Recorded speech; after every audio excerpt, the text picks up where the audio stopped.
In 1994, one of the biggest food companies in America bought a trendy little iced tea brand for $1.7 billion. 27 months later, they sold it for $300 million. They paid $1.7 billion and got rid of it for less than a fifth of that. Do the math, and this company torched roughly $1.6 million every single day it owned the thing. This is the story of how the company that made Gatorade a billion-dollar giant looked at the hottest brand in America and did just about the worst job imaginable. The brand was Snapple, and this is one of the most expensive misunderstandings in business history. To understand the mistake, you have to understand what made Snapple special, and it did not start in a boardroom.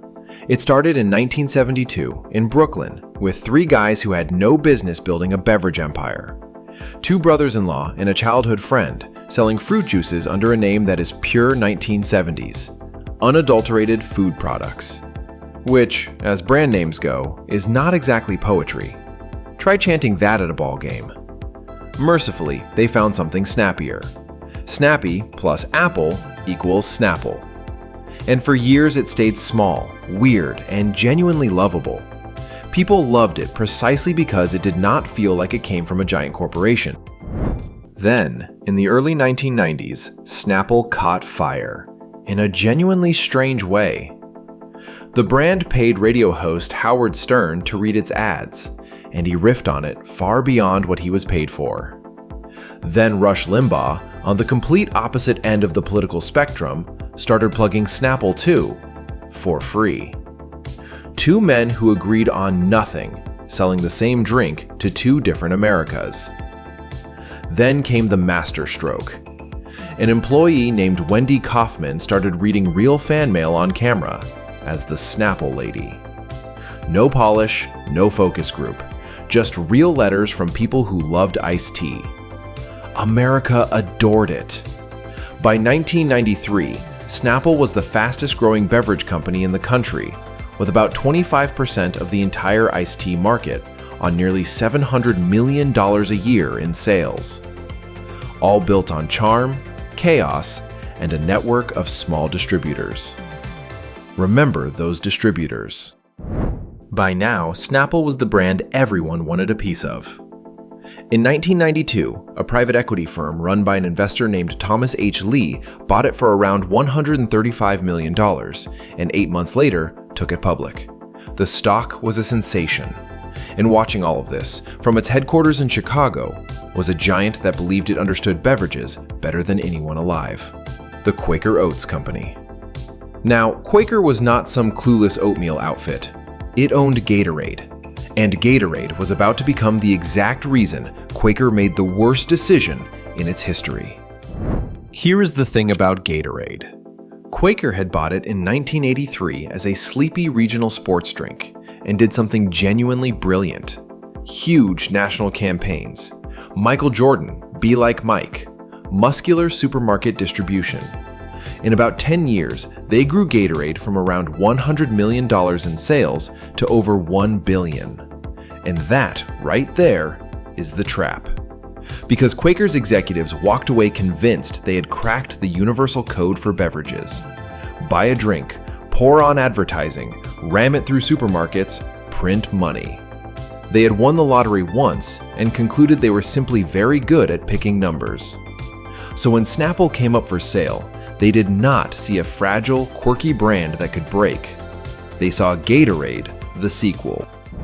On November 2nd, 1994, Quaker announced it was buying Snapple for $1.7 billion in cash. Wall Street's reaction was immediate and brutal.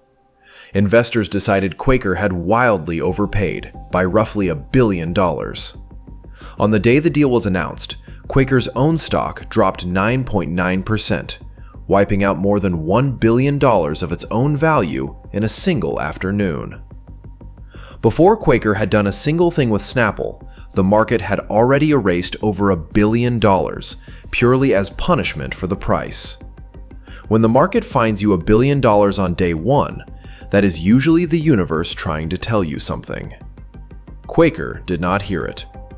The deal closed that December, and the confident new owners got to work fixing a brand that was not broken.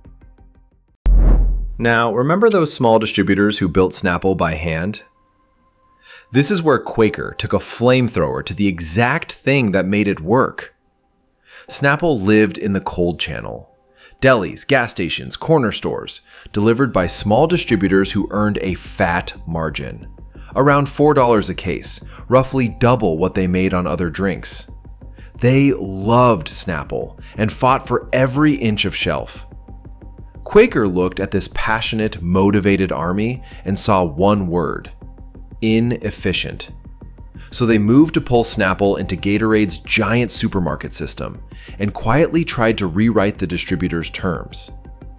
The distributors were not stupid. They felt the knife going in and stopped fighting for the brand. It is a bold move to spend $1.7 billion on a company, then instantly pick a fight with the people responsible for its sales. Quaker backed off, but the trust was gone. Then Quaker went after the marketing. Out went the homemade charm. Wendy Kaufman and her folksy fan mail ads faded away, replaced by slick, expensive national campaigns. The kind of ads that could sell anything, and therefore sold nothing.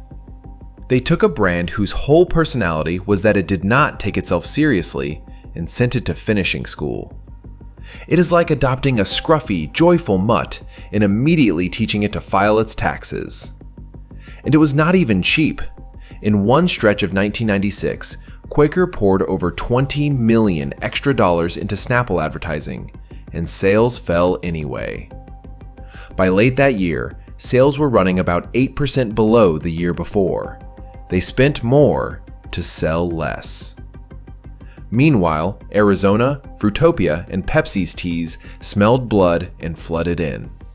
And Snapple, mid-makeover with its distributors sulking, had no answer.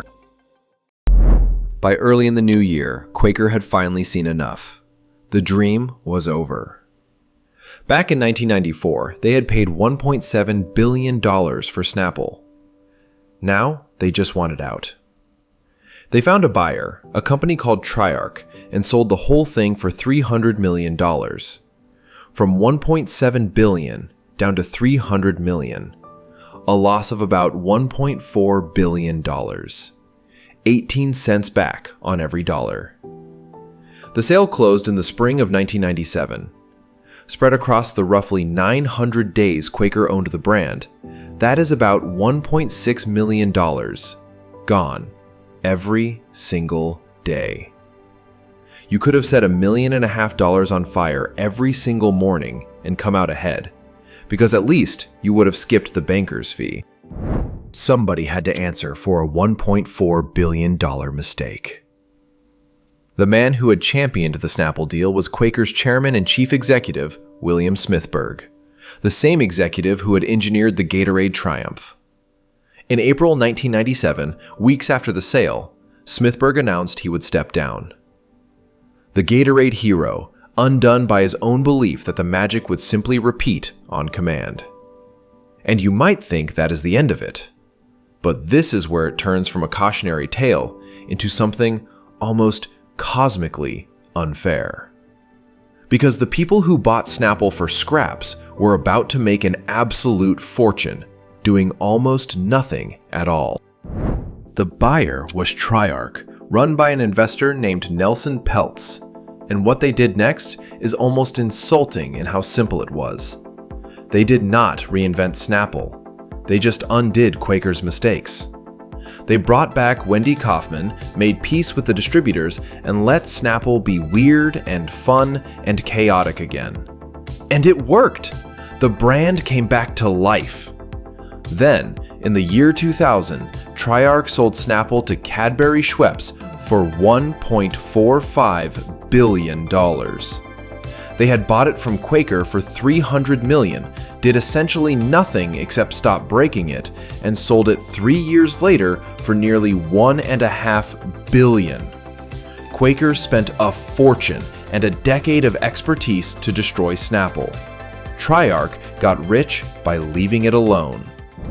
And the story saves its cruelest joke for the very end. Remember Gatorade? The success that made Quaker so sure it could not lose? In 2001, Quaker Oats itself was swallowed whole, bought by PepsiCo for $13.4 billion. And PepsiCo did not do it for the oatmeal. They did it for Gatorade. The brand that made Quaker arrogant enough to butcher the Snapple deal was the same brand that cost Quaker its independence. So what is the lesson at the bottom of the bottle? Snapple did not fail because it ran out of customers. It was bought by people so certain they were experts that they fixed everything that was not broken until it broke. They paid $1.7 billion to learn that some magic does not survive being made efficient. So, a question for you. What is the most expensive good intention you have ever watched a company blow up in slow motion? Tell us in the comments, and tell us which company we should open up next. Subscribe, because here, we open the tapes the giants would rather keep closed. This was the Industry Tapes.